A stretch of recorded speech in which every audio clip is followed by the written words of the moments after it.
সম্মানিত উপস্থিতিবৃন্দ, এতক্ষণ আমরা মনোযোগ সহকারে এই অনুষ্ঠানের শুরু থেকে মনোযোগ সহকারে শহীদ পরিবারের শোকাহত সদস্যদের বক্তব্য শুনেছি।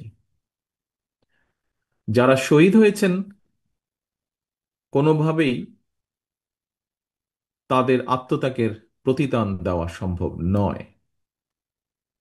তবে এই সাহসী মানুষগুলো জীবন দিয়ে দেশকে ফ্যাসিবাদ মুক্ত করে গেছেন। বাংলাদেশ এই শহীদদের কাছে ঋণী। গণ অভ্যুত্থানে জাতীয়তাবাদী যুব দলের ৭৮ জন নেতার পরিবারকে আজকে এই অনুষ্ঠানে সম্মাননা সম্মাননা জানানো হয়েছে। যুবদলের ৬ নেতাকে মরণোত্তর সম্মাননা স্মারক দেওয়া হয়েছে। আমি মনে করি আজকের এই অনুষ্ঠানে শহীদ পরিবারকে সম্মাননা জানিয়ে আমরা আসলে সম্মানিত নিজেরা হয়েছি। কারণ এটি শহীদদের প্রতি, শহীদ পরিবারের প্রতি বাংলাদেশের ঋণ।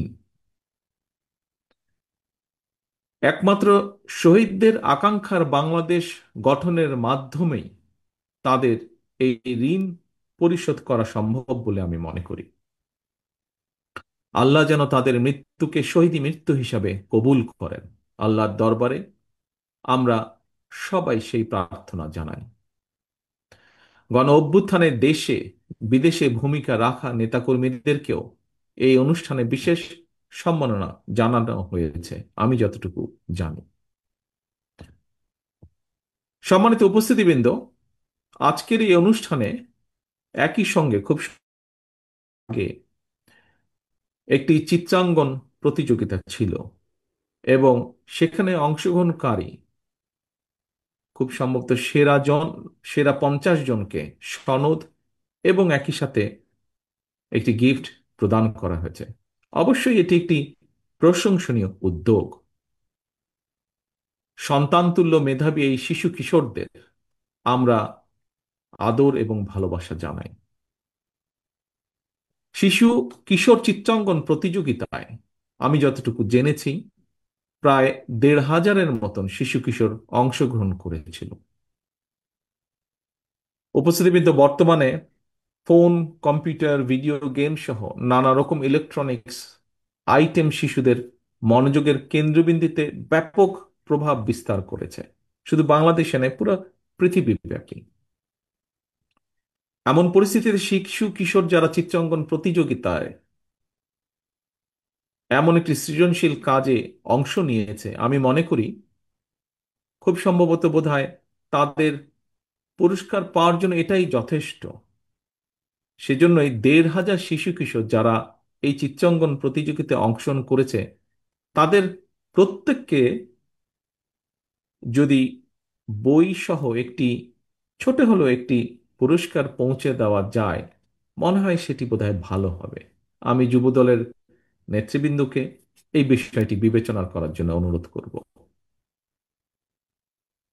সম্মানিত উপস্থিতিবৃন্দ, আজকের এই শিশু কিশোরদের মধ্যেই কিন্তু লুকিয়ে আছে আমাদের ভবিষ্যৎ বাংলাদেশ। এই শিশু কিশোরদের মধ্যেই লুকিয়ে আছে প্রতিভা। আপনাদের অনেকেরই নিশ্চয়ই মনে আছে, স্বাধীনতার ঘোষক শহীদ রাষ্ট্রপতি জিয়াউর রহমান শিশু কিশোরদের নিয়ে নতুন কুড়ি নামে একটি ট্যালেন্ট হান্ট প্রতিযোগিতা চালু করেছিলেন।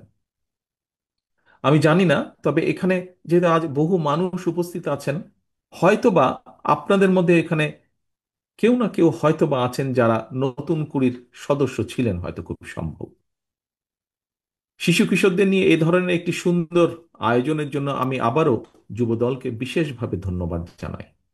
কারণ এখানে কয়েকজন বক্তা বলেছেন, খুব সম্ভব মহাসচিব সাহেবও ওনার বক্তব্যে কিছুটা তুলে ধরেছেন, আমরা রাজনীতির যে গুণগত পরিবর্তনের কথা বলছি, আজকের এই যে চিত্রাঙ্কন প্রতিযোগিতা বা আজকের এই সামগ্রিক অনুষ্ঠান, তার একটি প্রতিফলন বলে আমি মনে করি।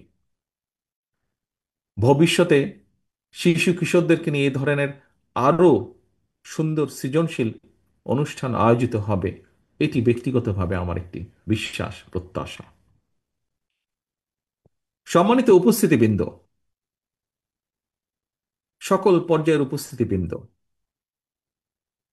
বাংলাদেশ 54 বছর পার করেছে। আজকে এখানে শহীদ পরিবারের এক বোনের কাছ থেকে আমরা একটি বক্তব্য শুনেছি। আমরা এখানে একজন আলোচক সাইদ আব্দুল্লাহ, ওনার বক্তব্য একটি অংশ আমরা শুনেছি। মহাসচিব সাহেব ওনার বক্তব্যে তুলে ধরেছেন কি সেটি। বিগত 17 বছর আমরা এই দেশের মানুষ তাদের রাজনৈতিক অধিকার, কথা বলার অধিকারের জন্য আন্দোলন করেছে, সংগ্রাম করেছে, অত্যাচার নির্যাতন সহ্য করেছে, গুম খুনের শিকার হয়েছে। আজকের মঞ্চে শহীদ পরিবারের সদস্য যারা বসে আছেন, কতটা ত্যাগের এ বিনিময় আজ এই মুহূর্তে যে জায়গায় আমরা বসে আছি, এই মুহূর্তটি অর্জন করতে কতটা ত্যাগ আমাদেরকে করতে হয়েছে, তার প্রমাণ এই মঞ্চ আজকের। প্রিয় সহকর্মীবৃন্দ, এর মধ্যে আমিও কয়েকবার বলেছি, অনেকবার বলেছি, গত কয়েক মাসে বহু বক্তা বলেছেন, বহু জায়গায় বিভিন্ন মানুষ বলেছেন যে আমরা যদি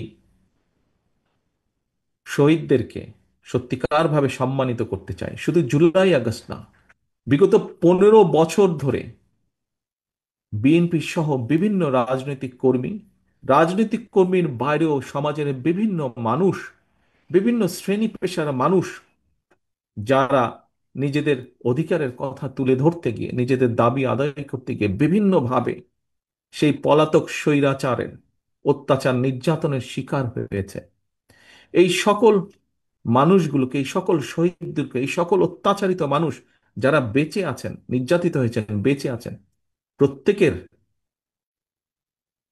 সেই ত্যাগের প্রতি যদি আমাদেরকে সম্মান জানাতে হয়, তাহলে অবশ্যই আমাদেরকে সামনে বাড়তে হবে, আমাদেরকে সামনে এগোতে হবে, এই দেশকে সামনে নিয়ে যেতে হবে। তাদেরকে শ্রদ্ধা করার একমাত্র উপায় হচ্ছে, আমি একজন রাজনৈতিক কর্মী হিসেবে বিশ্বাস করি, যে প্রত্যাশা নিয়ে তারা রাজপথে নেমে এসেছিলেন, সেই প্রত্যাশা বাস্তবায়নের কাজ শুরু করা, সেই প্রত্যাশা বাস্তবায়নের মাধ্যমে তাদেরকে সম্মান জানানোর একটি মাত্র উপায়ে আমি এটি বিশ্বাস করি। প্রিয় সহকর্মীবৃন্দ, সম্মানিত উপস্থিতিবৃন্দ, পরিষ্কারভাবে একজন রাজনৈতিক কর্মী হিসাবে আমি যেমন বুঝি, পরিষ্কারভাবে এখানে প্রত্যেকটি মানুষ অনুধাবন করেন, বাংলাদেশের জনগণ পরিবর্তন চায় এখন। আর স্বপ্ন কিংবা প্রতিশ্রুতি নয়, জনগণ এবার প্রতিশ্রুতির বাস্তবায়ন চায়। এবং বাংলাদেশ জাতীয়তাবাদী দল বিএনপি জনগণের সেই আকাঙ্ক্ষাকে ধারণ করি আগামী দিনের রাজনৈতিক কর্মসূচি প্রণয়ন করছে, চেষ্টা করছি। আমরা আমাদের নেতা কর্মী, আমাদের দলের ভেতরে, দলের বাইরে বিভিন্ন বিশেষজ্ঞ যারা আছেন তাদের সাথে বিভিন্ন বিষয়ে আমরা আলোচনা করছি, কাজ করছি। আমাদের আগামী দিনের নীতি জনগণের জীবন উন্নয়নের রাজনীতি, দেশে বিদেশে কর্মসংস্থান সৃষ্টি এবং নিরাপদ কর্মপরিবেশ নিশ্চিত করা, এটি হবে আমাদের রাজনীতির অন্যতম মূল লক্ষ্য। অর্থাৎ মানুষের ভোটের অধিকারকে যেরকম নিশ্চিত করা, মানুষের বাক স্বাধীনতাকে যেমন নিশ্চিত করা, একই সাথে সমাজের, দেশের প্রত্যেকটি মানুষ যার যেই যোগ্যতা, যার যেই মেধা, সেই হিসাবে তাকে তার অবস্থান থেকে অর্থনৈতিক স্বাধীনতা বা স্বাবলম্বী করে গড়ে তোলা অর্থনৈতিকভাবে। এবং সেই লক্ষ্যকে সামনে রেখে বিএনপির একাধিক টিম দেশের প্রতিটি সেক্টরকে নিয়ে গভীরভাবে কাজ করছে। সেই আলোকে কর্মসূচি বাস্তবায়নের প্ল্যান, প্রোগ্রাম বা কর্মসূচি আমরা পর্যায়ক্রমিকভাবে তৈরি করছি। সম্মানিত উপস্থিতিবৃন্দ, আপনারা গতকাল এবং আজকের বিভিন্ন নিউজের মাধ্যমে দেখেছেন, হয়তো কেউ কেউ ফিজিক্যালিও দেখেছেন। গতকাল শাহবাগে ছাত্র দলের, বাংলাদেশ জাতীয়তাবাদী ছাত্র দলের একটি সভা ছিল। শিক্ষার্থীদের জন্য বিএনপি নেওয়া কয়েকটি কর্ম পরিকল্পনার রূপরেখা সংক্ষিপ্তভাবে, যেহেতু বিশাল একটি সমাবেশ ছিল, সেখানে হয়তো ডিটেইল তোলা সম্ভব না, বলা সম্ভব না, সংক্ষিপ্তভাবে আমি তুলে ধরেছিলাম। দেশের যুব সমাজ, ছাত্র এবং যুব সমাজ, যারা দেশকে আগামী দিনে এগিয়ে নিয়ে যাবে, যারা দেশকে আগামী দিনে গড়ে তুলবে, যারা দেশকে গড়ে তোলার সক্ষমতা রাখে, দেশের সেই যুব সমাজের কর্মসংস্থান এবং তাদের নিয়ে বিএনপির কয়েকটি কর্ম পরিকল্পনার কথা যুবদলের আজকের এই সমাবেশের মাধ্যমে সারা দেশের যুব সমাজের সামনে আমি সংক্ষিপ্তভাবে তুলে ধরতে চাই। এবং এটি আমরা শহীদ পরিবারের এক বোনের কাছ থেকে যেটি শুনেছি, তারাও কাজ চান, বেঁচে থাকতে চান। কাজেই এটি শহীদ পরিবারেরও দাবি একটি, কারণ তারাও চান যে সদস্য শহীদ হয়েছে তার সেই প্রত্যাশিত বাংলাদেশ যেন আমরা যারা রয়ে গিয়েছি আমরা যাতে গড়ে তুলতে সচেষ্ট হই। সম্মানিত অতিথিবৃন্দ, দেশের মোট যুব সংখ্যা দেশের মোট জনসংখ্যার এক তৃতীয়াংশের বেশি। যুব সংখ্যার সবাই বেকার নয়, তবে আশ্চর্যের বিষয় হলো যুব সমাজের বেকারদের বেশিরভাগ হলো শিক্ষিত বেকার। ব্যক্তিগতভাবে আমি মনে করি, এবং আমার সাথে হয়তো অনেকেই আপনারা একমত হবেন, শিক্ষিত বেকার সৃষ্টির পেছনে নানা কারণের মধ্যে আমাদের বিদ্যমান শিক্ষা কারিকুলাম অন্যতম একটি কারণ। তবে অবশ্যই সময়ের সঙ্গে তাল মিলিয়ে শিক্ষা কারিকুলাম সংস্কার না করার জন্য রাজনীতি এবং রাষ্ট্র পরিচালনার সাথে যারা জড়িত আমি মনে করি আমরা কেউ বোধহয় এর দায় এড়াতে পারি না। এমন বাস্তবতায় কর্মমুখী শিক্ষা কারিকুলাম প্রণয়ন এবং বাস্তবায়নের জন্য বিএনপির উদ্যোগে এরই ভিতরে একটি বিশেষজ্ঞ টিম কাজ করছেন, যার ভিতরে আমাদের দলের সাথে সরাসরি সম্পৃক্ত আছেন এরকম সদস্য আছেন, আবার দলের সাথে সম্পৃক্ত নন, কিন্তু এই বিষয়ে যাদের অভিজ্ঞতা আছে, এক্সপার্টিজ আছে, এরকম মানুষও সেই টিমের মধ্যে কাজ করছেন। শিক্ষা কারিকুলামের স্কুল পর্যায় থেকে বিশ্ববিদ্যালয় পর্যায় পর্যন্ত একাডেমিক স্টাডির পাশাপাশি ব্যবহারিক এবং কারিগরি শিক্ষা কিভাবে অন্তর্ভুক্ত করা যায় সে ব্যাপারে মোটামুটিভাবে ওনারা কাজ এগিয়ে গিয়েছেন, এবং এটি আমাদের পরিকল্পনা। সম্মানিত উপস্থিতিবৃন্দ, শুধুমাত্র শিক্ষা ক্ষেত্রেই নয়, ইনশাল্লাহ জনগণের রায় বিএনপি রাষ্ট্র পরিচালনার দায়িত্ব পেলে আগামী দিন জনগণের জীবনমানের উন্নয়নের লক্ষ্যে নারী পুরুষ সবার জন্য নৈতিক মূল্যবোধ সমৃদ্ধ কর্মমুখী শিক্ষা ব্যবস্থা চালু, গ্রামীণ উন্নয়নে তথ্য প্রযুক্তির সর্বোচ্চ ব্যবহার, ক্ষুদ্র ও কুটির শিল্পের বিকাশ পরিকল্পনা, আমাদের ব্যাপক প্রশিক্ষণ কর্মসূচি চালু, দক্ষ জনশক্তির রফতানি সহ। এই মুহূর্তে জনশক্তির রফতানি প্রচুর মানুষ বিদেশে আছেন, তবে আহ, দুঃখজনকভাবে যেই জনশক্তি বিদেশে আছেন অধিকাংশ নন টেকনিক্যাল আমাদের, এবং এই জনশক্তিকে যেটি যাচ্ছে তাদেরকে প্রশিক্ষণের মাধ্যমে, স্কিল লেবার তৈরির মাধ্যমে দেশের প্রত্যেকটি সেক্টরকে নিয়ে বিএনপির বিভিন্ন টিম এরই মধ্যে সুনির্দিষ্ট পরিকল্পনা তৈরির কাজ করছে। গতকাল আমি বলেছি, আজও আপনাদের সামনে আমি আবারও তুলে ধরতে চাই। কি সেটি?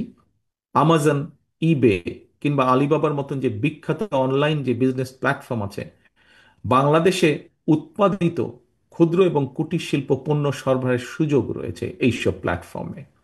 এই সুযোগ এবং সম্ভাবনাকে কাজে লাগিয়ে দেশে ক্ষুদ্র এবং কুটির শিল্পের উৎপাদন এবং বিপণনের কিভাবে করা যায় সেই ব্যাপারেও আমরা আমাদের পরিকল্পনাগুলো বা প্ল্যানিংগুলো আমরা তৈরি করছি। কারণ এখানে একটি বিষয় বোধহয় আমাদেরকে এইভাবে বিবেচনা করতে হবে। সম্মানিত উপস্থিতিবৃন্দ, বাংলাদেশ একটি জনবহুল দেশ। হ্যাঁ, আমরা এর আগে দেখেছি, স্বৈরাচারের আমলে দেখেছি বহু টাকা খরচ করে কিছু কিছু প্রজেক্ট তারা তৈরি করেছে। কিন্তু আমাদের দরকার আমাদের দেশের মানুষগুলোকে, যারা যোগ্য মানুষ, যুব সমাজকে কর্মসংস্থানের ব্যবস্থা করা। কাজেই বহু বড় একটি প্রকল্প করার চাইতে আমরা মনে করি যদি আমরা ছোট ছোট উদ্যোক্তা তৈরি করতে পারি, এন্টারপ্রেনার তৈরি করতে পারি, যারা ছোট ছোট কুটির শিল্প তৈরি করবেন, মাঝারি শিল্প তৈরি করবেন, যারা আবার বহু মানুষকে কর্মসংস্থানের ব্যবস্থা করে দেবেন, তাহলে দেশের যুব সমাজ সহ সমাজের বিভিন্ন মানুষের কর্মসংস্থান আমরা করতে পারবো। সেজন্যই আমরা এই পরিকল্পনাগুলো গ্রহণ করছি। সম্মানিত উপস্থিতিবৃন্দ, নারী কিংবা পুরুষ যারাই ব্যক্তি উদ্যোগ কিংবা গ্রুপ ভিত্তিক প্রচেষ্টায় ক্ষুদ্র এবং কুটির শিল্পের উৎপাদন অথবা উদ্যোক্তা তরুণ যুবকদের স্টার্ট আপ বিজনেস চালুর উদ্যোগ গ্রহণ করবেন, আমরা ইনশাল্লাহ সরকার গঠনে সক্ষম হলে এদেরকে আমরা রাষ্ট্রীয়ভাবে অর্থনৈতিক বা আর্থিক সহায়তা প্রদানের বিষয়টি কিভাবে করা যায় সে ব্যাপারেও আমরা কাজ করছি। আমাদের টিম এ ব্যাপারেও কাজ করছেন। এর পাশাপাশি এর পাশাপাশি কর্মক্ষম জনসংখ্যাকে জনসম্পদে রূপান্তর করার লক্ষ্যে আমরা আমাদের যে চিন্তাটি রয়েছে সেটি হচ্ছে দেশের বিভিন্ন জায়গায়, প্রথমেই হয়তো একদম জেলাবাড়ি সম্ভব হবে না, খুব সম্ভব আমরা চেষ্টা করব বড় বিভাগবাড়ি এবং বড় জেলাবাড়ি ব্যাপক প্রশিক্ষণের ব্যবস্থা করতে। কি প্রশিক্ষণ?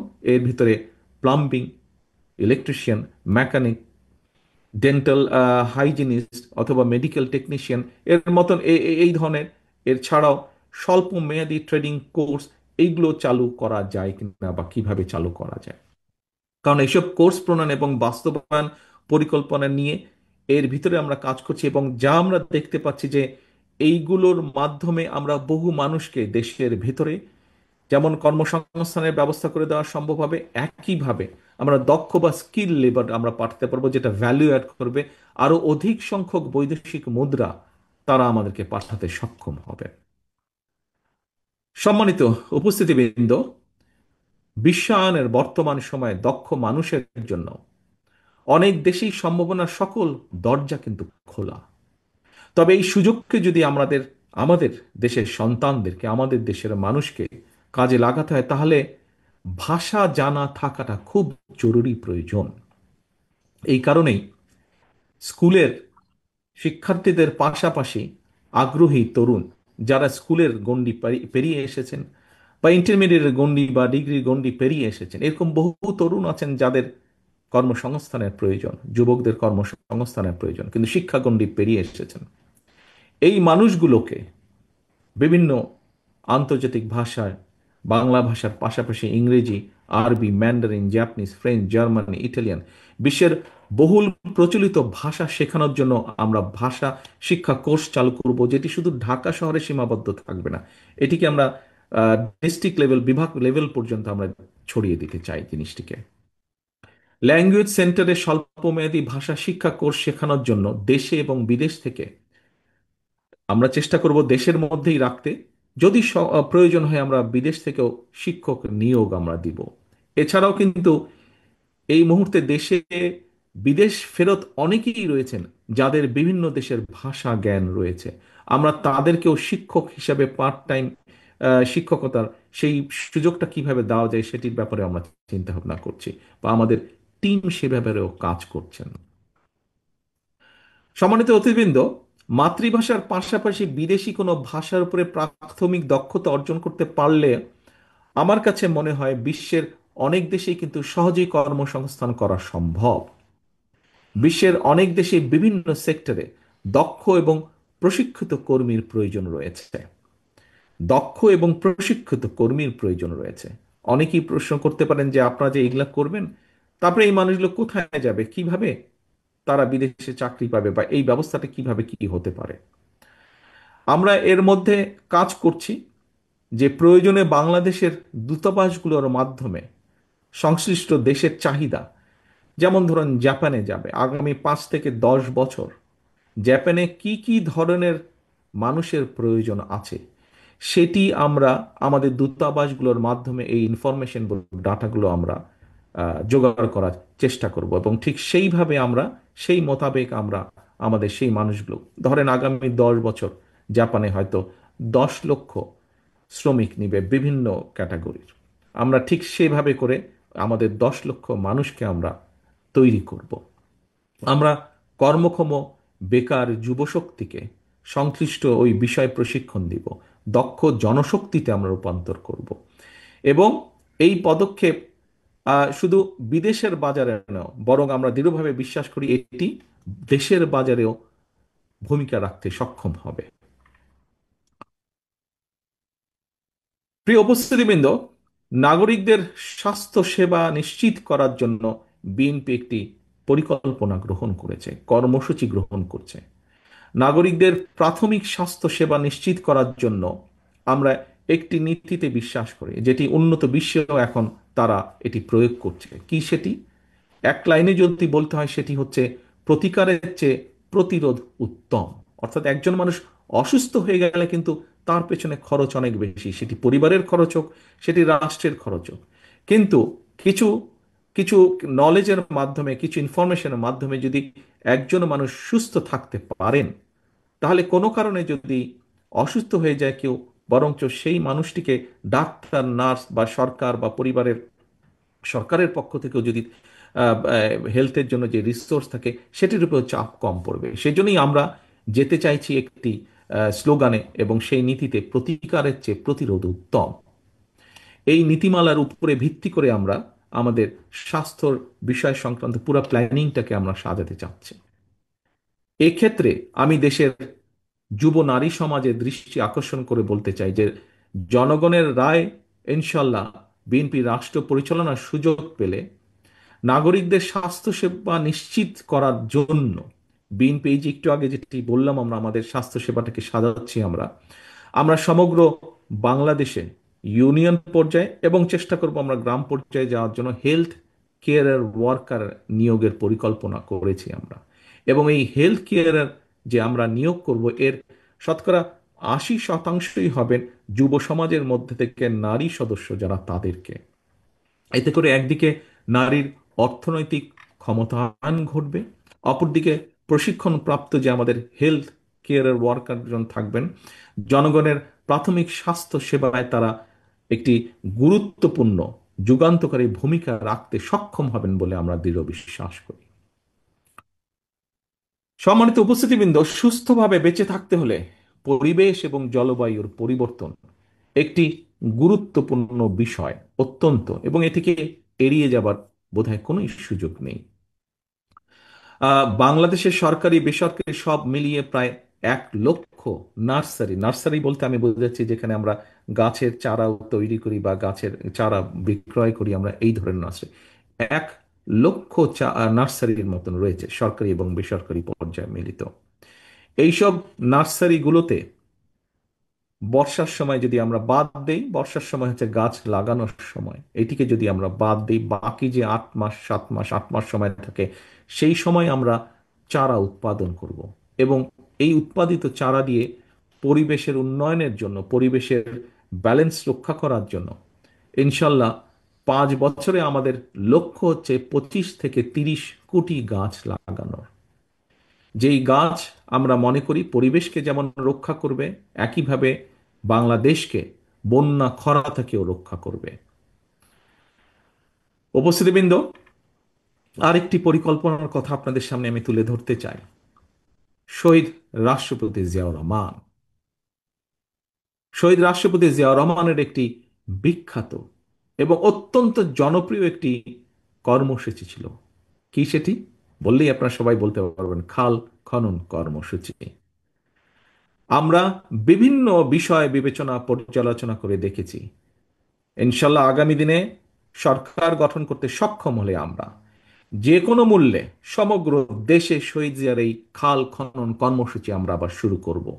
সেটি দেশের পরিবেশের কারণে, দেশের কৃষকদের পানি সুবিধার্থে, সেটি দেশের হঠাৎ যে আকস্মিক বন্যা অথবা যে বন্যার কম বেশি রেগুলার হয়ে থাকে, সকল প্রকার বিষয়কে যদি আমাদের অ্যাড্রেস করতে হয়, এই বিষয়গুলোকে যদি আমাদেরকে মানুষকে রক্ষা করতে হয়, তাহলে এই খাল খনন কর্মসূচি এটি একটি অ্যান্টিবায়োটিকের মতন কাজ করে। কাজে এই কর্মসূচিটি ইনশাল্লাহ আমরা আবার এটিকে আমরা চালু করব। যুবদলের প্রিয় ভাই বোনেরা, যারা আমার সামনে আছেন আপনারা, এবং এখানে মিডিয়ার ভাইরা আছেন, তাদের মাধ্যমে সারা দেশে অন্য অন্য নেতাকর্মী সমর্থক সহ যুবদলের ভাই বোনেরাও দেখছেন অনেকেই অনুষ্ঠান অনলাইনের মাধ্যমে এবং নিউজের মাধ্যমে।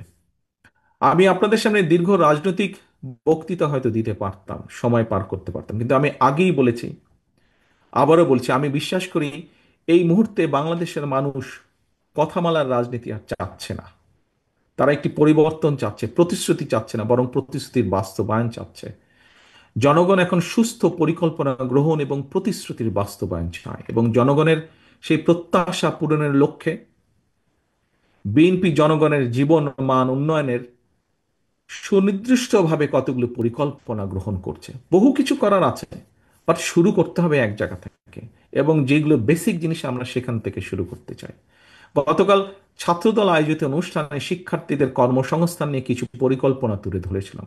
আজ যুব সমাবেশে, এই সমাবেশে, যুবদলের এই সমাবেশে আপনাদের মাধ্যমে দেশের যুব সমাজের উদ্দেশ্যে আরো কিছু আমি পরিকল্পনা তুলে ধরেছি আপনাদের সামনে। আহ, এই পরিকল্পনাগুলো বাস্তবায়নের জন্য কিন্তু প্রয়োজন আমাদের জনগণের সমর্থন। শুধু জনগণের সমর্থনই প্রয়োজন নয়, একই সাথে প্রয়োজন সমগ্র বাংলাদেশের জনগণের সহযোগিতা। প্রয়োজন বিএনপির প্রতি জনগণের রায়।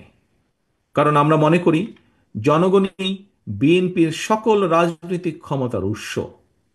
জনগণের রায় বিএনপি রাষ্ট্র পরিচালনার দায়িত্ব পেলে আমরা যত দ্রুততার সাথে সম্ভব এই পরিকল্পনাগুলো বাস্তবায়নের কাজ শুরু করব। তবে সারা দেশে জনগণের কাছে বিএনপির এই যেই পরিকল্পনাগুলো গতকাল, আজ আপনাদের সামনে যে তুলে ধরেছি আমি, এইগুলোকে জনগণের কাছে নিয়ে যাওয়ার দায়িত্ব আপনাদের। গতকালকের দায়িত্বগুলো যেমন ছাত্রদলকে দেওয়া হয়েছে, আজকের দায়িত্বগুলো আপনাদের যুবদলের নেতাকর্মী, সমগ্র দেশে ছড়িয়ে ছড়িয়ে ছিটিয়ে থাকা যুবদলের নেতাকর্মীদেরকে দেওয়া হয়েছে। এবং ভাগ না, যেহেতু আমাদের এই কর্মসূচিগুলি প্রত্যেকটি, যে কথা বলেছি আমি, সাধারণ মানুষের জন্য, দেশের মানুষের জন্য। আপনি যুবদল হন, আপনি স্বেচ্ছাসেবক হন, আপনি ছাত্রদল হন, আপনি বিএনপি হন, আপনি মূল দল হন, আপনি মহিলা দলের কর্মী হন, আপনি আইনজীবী ফোরামের সদস্য হন, যেই হন না কেন, অর্থাৎ আপনি যে শহীদ জিয়ার আদর্শে বিশ্বাস করেন, দেশনেত্রী খালেদা জিয়াকে যে নেত্রী হিসেবে মেনে নিয়েছেন, আপনাদের সকলের দায়িত্ব আমাদের এই পরিকল্পনাগুলো জনগণের সামনে তুলে ধরা, জনগণের কাছে নিয়ে যাবার। কারণ জনগণের রায় আমাদের প্রয়োজন, জনগণের সমর্থন আমাদের প্রয়োজন, জনগণের সহযোগিতা আমাদের প্রয়োজন মানুষের জন্য নেওয়া এই কর্মসূচিগুলো বাস্তবায়নের জন্য। এবার আমি সারা দেশে যুবদলের নেতাকর্মীদের উদ্দেশ্যে কয়েকটি কথা বলতে চাই। বিগত দেড় দশকের ফ্যাসিবাদী বিরোধী আন্দোলনে যুবদলের নেতাকর্মীরা নির্যাতন, নিপীড়ন উপেক্ষা করেও রাজপথে আন্দোলনে সক্রিয় ছিলেন। আন্দোলন করতে গিয়ে ফ্যাসিবাদী সরকারের পতিত পলাতক ফ্যাসিবাদী সরকারের শত নির্যাতনে ও নিপীড়নেও যুবদল পিছিয়ে যায়নি, রাজপথ ছেড়ে যায়নি তারা। শুধুমাত্র জুলাই আগস্টের গণ অভ্যুত্থানে যুবদলের ৭৮ জন নেতাকর্মী শহীদ হয়েছেন। জনগণ আপনাদের সঙ্গে ছিল, আপনাদের প্রতি জনগণের বিশ্বাস ছিল। এই কারণেই আপনারা সাহসের সঙ্গে প্রতিবাদ, প্রতিরোধ গড়ে তুলতে পেরেছেন। সুতরাং আপনাদের প্রতি জনগণের সেই আস্থা ও বিশ্বাস ধরে রাখুন। মনে রাখবেন, জনগণের আস্থা অর্জন করতে পারলে আপনি নেতা, জনগণ প্রত্যাখ্যান করলে আপনি নেতা নন। প্রিয় সহকর্মীবৃন্দ, আমি আবারও বলছি, জনগণের আস্থা অর্জন করতে পারলে আপনি নেতা, জনগণ প্রত্যাখ্যান করলে আপনি নেতা নন। একজন রাজনৈতিক কর্মী হিসাবে, একজন রাজনৈতিক কর্মী হিসাবে আমার কয়েক দশকের রাজনৈতিক অভিজ্ঞতার আলোকে একটি বিষয় আপনাদের মনোযোগ আকর্ষণ করতে চাই। কি সেটি? সেটি হলো, দয়া করে আমার এই অভিজ্ঞতাটি মন দিয়ে শুনবেন, খুব সংক্ষিপ্ত। সে অভিজ্ঞতাটি কি? সেটি হলো, প্রশাসনিক সহায়তায় নেতৃত্ব হয়তো প্রদর্শন করা যায়, কিন্তু জনগণ সহায়তা করলে নেতৃত্ব দেওয়া যায়। আমি আবারও বলছি আমার অভিজ্ঞতাটি, যুবদল সহ সকল পর্যায়ের নেতাকর্মীদেরকে, প্রশাসনিক সহায়তায় নেতৃত্ব হয়তো প্রদর্শন করা যায়, কিন্তু জনগণ সহায়তা করলে নেতৃত্ব দেওয়া যায়। মনে রাখবেন, মনে রাখবেন, আপনাদের প্রতি জনগণের সমর্থন থাকার কারণেই পলাতক স্বৈরাচারের প্রশাসন কিংবা আইন শৃঙ্খলা বাহিনী আপনাদেরকে, যুবদলের নেতাকর্মী সমর্থকদেরকে রাজপথ থেকে দূরে রাখতে পারেনি। সুতরাং আপনাদের প্রতি আমার আহ্বান, জনগণের আস্থায় থাকুন, জনগণকে আস্থায় রাখুন।